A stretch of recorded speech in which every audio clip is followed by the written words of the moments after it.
My fiancé left me for his childhood sweetheart at the altar. That night, I drank myself into oblivion. The next morning I woke up in bed with his older brother. Flushed with shame, I scrambled into my clothes. This was a mistake, I stammered. You don't tell me anything. But Eric stared at me, eyes red minus rimmed. Lily, he whispered hoarsely, what does he have that I don't? Why won't you look at me? Something shifted in me. That day, we married at the courthouse. For 5 years, Eric treated me like a queen. Everyone said HED loved me for ages and I believed it. Until last night, at a party, I overheard him talking to a friend. You funneled all your money to Ryan so Mia could have the life she wanted. You even married his ex to get her off their backs. If you love Mia that much, why not marry her yourself? Eric laughed bitterly. Mia loves Ryan more. I just want her happy. I'd do anything. In that moment my world froze. The love I thought we had was nothing but an elaborate cruel lie. I fled the hotel, a ghost in the glittering night. Back home, I sank onto the sofa, staring numbly at the worn leather notebook on the coffee table. Its pages were filled with my cramped handwriting, a meticulous record of every penny we spent, every bill we paid. From the day we married, Eric had been the perfect husband, attentive, caring, thoughtful. So when he told me a year into our marriage that his business had collapsed and he was broke, I didn't hesitate. I didn't feel an ounce of resentment. Instead, I worked harder than ever, determined to stand by him to help him rebuild everything from the ashes. But now I knew. It was a tragedy we had endured together. It was a script he had written, and I was the unwitting star of his charade. A pair of arms wrapped around my waist from behind and a familiar voice, still laced with that practiced tenderness, whispered in my ear. Lily,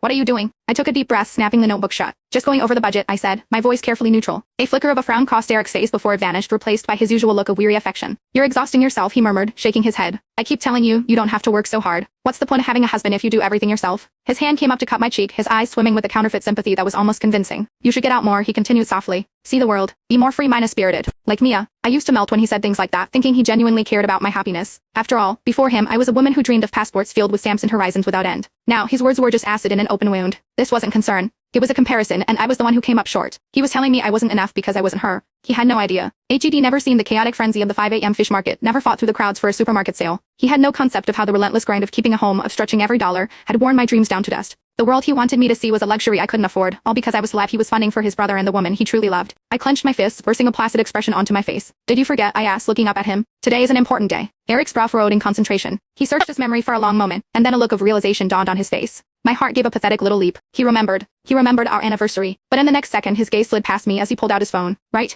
Mia and Ryan said they'd have time for a call today. I can't believe I almost forgot he was already walking away as he spoke. Listening to his retreating footsteps, I felt the last embers of hope in my heart turn to cold gray ash. The truth was, Eric's love for Mia was never a secret. It was in the way his voice softened whenever he said her name, a current of emotion running just beneath the surface. My gaze drifted to the watch on his wrist, its metal slightly faded from years of wear. HED told me once that Mia had given it to him. Back then, it convinced myself it was a sentimental gift from a girl he saw as a little sister. I was so naive, so stupidly in love that I started secretly saving every spare dollar I could, dreaming of buying him a new, expensive watch, one that truly suited him. Only now did I understand what that old watch really symbolized. A bitter laugh escaped my lips. I picked up the small, wrapped gift box from the table, intending to hide it away forever. Just then Eric ended his call and walked back into the room. What's that you're holding? He asked, his eyes landing on the box. I instinctively shook my head, trying to tuck it behind my back.